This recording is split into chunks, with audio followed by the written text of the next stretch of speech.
Alright, so I talked about Guillermo del Toro's Trollhunters series on Netflix a lot back when it was still a newer thing. I still haven't gotten around to reading much of the books. Still plan to do that.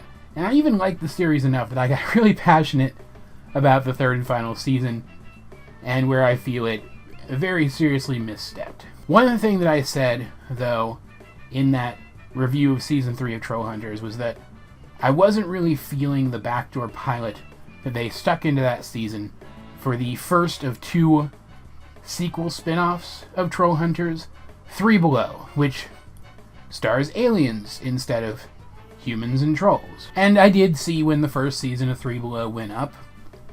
I watched a couple of episodes, it was fine, but I had other things to do, so I put it off.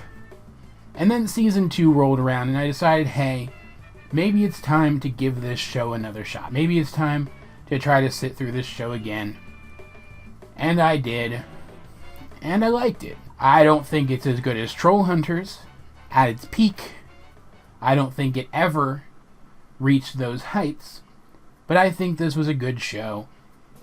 And judging these characters based on their appearance in that backdoor pilot-esque episode of Trollhunters did them a disservice, because the characters are probably the best part about this thing. And fair warning, in order to discuss this series in the depths that I feel I need to discuss it in this review, I'm going to have to spoil a couple of things from how the series ends. So keep that in mind and decide whether or not you want to continue viewing this review, because I am going to be talking about those things at random points without warning. If you don't feel that you can watch the review given that, just know that I liked this. I think that if you like Trollhunters, you should give it a chance if you haven't, but there's a chance that you won't enjoy it, or at least won't enjoy it as much. That said, the basic premise of the show is that the royal children of, I think the planet was called Arcadia 5, is that right?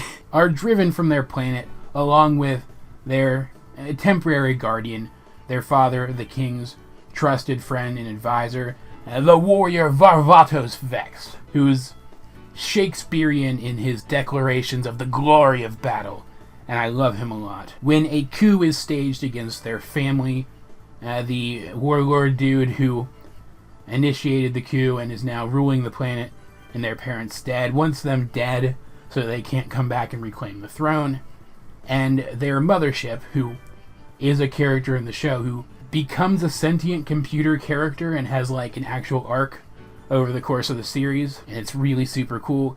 She locates Earth as a potential hiding place for them, even though Earth is filled with organic beings, which is a stark contrast to the Acaridians, who are energy-based, kind of like the crystal gems from Steven Universe. They have cores, which, if the core is destroyed, they die, but if it's not, if their body is destroyed and the core is left intact, there's a chance that they can be restored. The main characters are the aforementioned Varvatos Vex, Aja, the queen-in-waiting, the elder of the 2 siblings, and her younger brother, Krell. Krell is incredibly intelligent to the point that he's coming up with technologies that his people's best scientists have only dreamed of, inventing them in the course of a couple of afternoons in a couple of cases, or less in a couple of others. Whereas Aja is adventurous and rebellious and wants to be a warrior, and over the course of the series becomes a very effective one. They, of course, crash in Arcadia, the setting of Trollhunters, and have to live there in disguise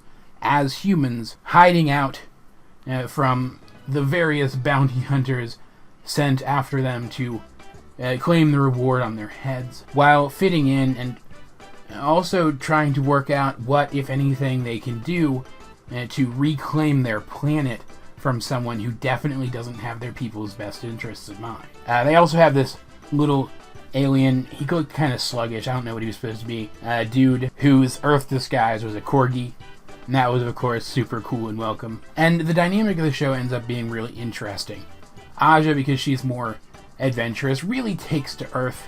She really enjoys it. She even gets herself a human boyfriend, which I will not spoil who it is or how their relationship plays out, because if you've seen Trollhunters, it's pretty fantastic. Whereas Krell doesn't take to Earth. He wants to go back home and build stuff. Meanwhile, Vex, who's this over-passionate, quick to anger, quick to react warrior type, his human disguise ends up as an old man, and so he has to fit in with the other elderly people in the town, and he hates it there. He just wants the kids to be safe and doesn't want them to leave the house any more often than they have to, but he actually ends up forming very powerful bonds with some of the people around him. It's very cool. I think his arc is probably the best of the three, at least in terms of how far he comes, because as much as I like Aja and Krell, they don't really change that much as people over the course of this show. Some of their opinions change, but they themselves don't. First of all, one of the most interesting things about this show, and I want to get this out of the way right out the gate, because people already talked about this a lot. If you really want to get into it and why it's great, you can find stuff on Google all over the place, but it's worth pointing out that one of the villains in this show is a knockoff XB Area 51, Area 49B, I think is what they called it, which is staffed by a group of people who know aliens exist, know that there are aliens on Earth, there have been aliens on Earth before, and they're very competent at tracking and defeating and capturing these aliens, and they are used as a clear stand-in, and this is why I don't want to talk about this too extensively in this review, because it's really politically charged. The whole Trump immigrant thing. The leader of Area 49B is this woman who sees all aliens as a danger to the people of her fine nation, and so she wants to track them down and put them in cages, even if that means separating them from the people they love in order to protect her countrymen. To the point that she even makes a deal with that warlord guy we mentioned, whose name I do not recall. I might have to look that up in a minute. But she makes a deal with him and almost gets the entire world destroyed just to push her own agenda. It's very relevant, it's very powerful and very poignant, and yet it never feels out of place in this show, and I applaud the writers for pulling it off as well as they did, as well as for how they resolved that particular plot. They could have been far more cynical about it than they were, and they weren't, and I really appreciate that. Mirando. His name was Mirando. I knew I'd get it eventually. And honestly, I consider the leader of Area 49B, her name was Colonel Kuberitz, I think, is how it was pronounced in the show. I actually had to look it up a minute ago, because they mostly just call her the Colonel in the show. I actually consider her the main villain of the series, and I think I probably shouldn't feel that I should consider her the main villain of the series. Mirando should definitely feel like the main villain of the series. We'll talk about why that's the case in a minute, because frankly Mirando didn't end up being all that super interesting, but Kuberitz was. That said, the reason I don't feel like Mirando was the true villain of this series, in which he was definitely the intended main villain because he's the last guy they had to beat in the show, is because the pacing of the first season of this show was absolutely atrocious. It was just super fast, A to B to C to D to E. It kept me engrossed. Don't get me wrong, because a lot of the stuff was interesting. And if something wasn't interesting, boom, 2 seconds later something interesting had come along to replace that uninteresting thing. But it was exhausting to watch. Holy crap. Like, I went back to start rewatching it, what little of it I had already watched, in order to watch through to season 2. And I'm rewatching the first couple episodes, and I'm thinking, wow, this is really fast-paced. Stuff keeps happening super quickly. But I imagine that's just because they're introducing us to the show. It's going to slow down later.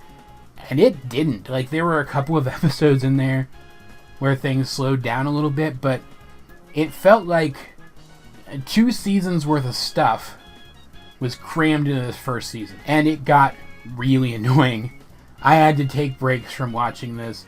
It was almost impossible to binge in the first season at all. And I feel that while the pacing was annoying, and only annoying, it wasn't worse than annoying because I could still get through it, the poor pacing of the first season actually hurt the show overall. I definitely feel like the first season should have been 2 seasons with supplementary material added in to make up for any gaps in the story that stretching out into 2 seasons would have created. Because one of the very prevalent themes in the second season of this show is how much the 2 royal kids have come to think of the people of Earth as their friends, and family even in some cases. And I feel that the first season of the show should have established that, and it didn't.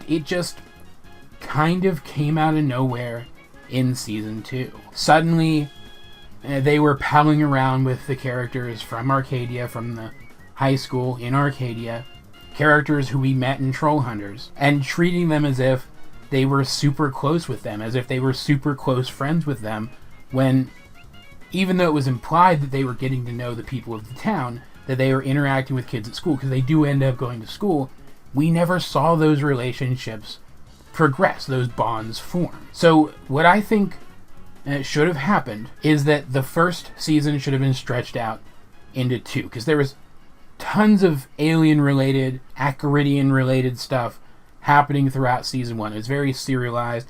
It came, of course, very quick, because the pacing was very quick. What I think they should have done is stretched the first season out into 2, whereas the first season was mostly episodic slice-of-life stuff, maybe bring in some more bounty hunter characters than we actually got in the show as it actually exists, into the first season as like mini arc villains or even just episodic villains or something, and draw out the alien side of things a little bit more. Keep it serialized in the background, but make the A-plots of the episodes mostly episodic, slice-of-life stuff that shows us the Royals getting to know the people of the town. Like, they eventually get pretty close with the Creep Slayers characters. They eventually get pretty close with Toby and even Arg, which was a nice surprise. Arg is in a lot of season 2. It was really cool to see him again. But even those relationships feel underdeveloped. Their friendship with Toby really seems to come from the fact that Toby is able to fight, because he still has his warhammer, and their relationship with Arg seems to come because Arg is big and powerful and is willing to help them. It feels that they only really care about Toby and Arg because Toby and Arg are willing to help them hide their identities and fight against their enemies. It does not feel like an organic friendship at all, even though those are the friendships that arguably they spend the most time on throughout the narrative. And then for season 2, in my version of the show, you can take all the Acaridian related stuff from the actual season 1 that wasn't covered in my season 1 and work through it in the second season of this hypothetical version of the show, and maybe upset the balance a little bit, bring the alien stuff more into the A-plots and the town-related stuff more into the B-plots, and then season 3 should have just been season 2 of the show as it actually exists. It should have been a 3-season show. It would have been significantly better for it. Because, like, and this is the best example I can come up with to explain where my problem here comes from. Remember how I said at the beginning that Krell was the one who didn't like the Earth? He didn't get along with people. He didn't appreciate the non-energy-based people and environments. Like, there was stuff throughout the series of him appreciating Earth music specifically and trying to build himself a place, to carve himself out a place on Earth where he could fit in, kind of like Aja just pretty much immediately started to fit in because he didn't feel like he belonged here, and he wanted to feel like he belonged, at least for the duration of the time that he was here. And so we do see a little bit of that. Like, he actually becomes a pretty successful local DJ for a little while, as much as a high school student can, at least. But by the end of the series, when it comes time for the Royals to return home and for Aja to take up the throne, as she is the oldest of the two, and therefore the next in line, suddenly, practically out of nowhere, Krell decides to stay on Earth because at some point that we did not see, he has come to think of the Earth as his true home. And, like, I remember as they were building up to the climax of the series, when I realized that he had come to that realization, but I, for the life of me, cannot think of why he would have come to that realization as a character. He definitely came to like the Earth more over the course of the series than he did when he first arrived, but there was never anything in his character's arc which even really more than hinted at the fact that he might like the Earth that much. And I like the character enough that I'm happy that in the end he did remain behind, especially because that might now mean that he's going to be involved in the next series, the next spin-off, which is going to be very magic-based and having a very tech-based character involved in a show like that, could be very, very interesting. But I don't buy that he would have been motivated as a character to make that choice. And a big reason why that's the case is because the show never took the time to, ironically enough, show us his character developing in that way. And just stretching the show out and filling time with slice of life stuff, showing these characters coming to appreciate their new environment, would have been a massive help. But all of that said, my only real complaint about the show that isn't a nitpick is the pacing. The pacing for season 1 was really, really bad. And the fact that I came out of watching this show still really enjoying it, still liking it as much as I did, just goes to show how much better it could have been if they had taken more care in spacing out events, because obviously there was some really great stuff here.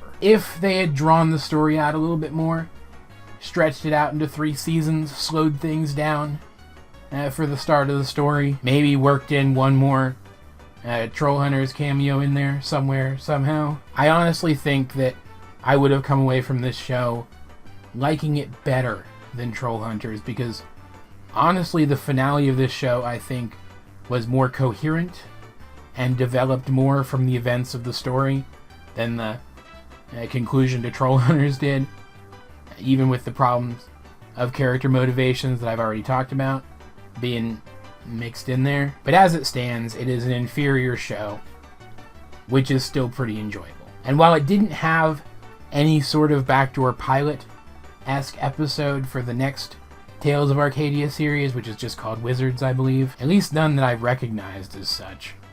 Anyway, it did have a little stinger at the end which teased the show, which leads me to believe that it's probably coming relatively soon. I should have looked that up before making this review. If I think about it, I will put the release date of the first season of that show, assuming that it's been announced, on the screen now. As per usual though, guys, I'd like to know, what did you think of the second Tales of Arcadia series, 3Below, if you have seen it? Let's get a discussion going in the comments section down below, or over on my Discord, link in the description. But either way, this has been AJ22, and I will talk to you guys later.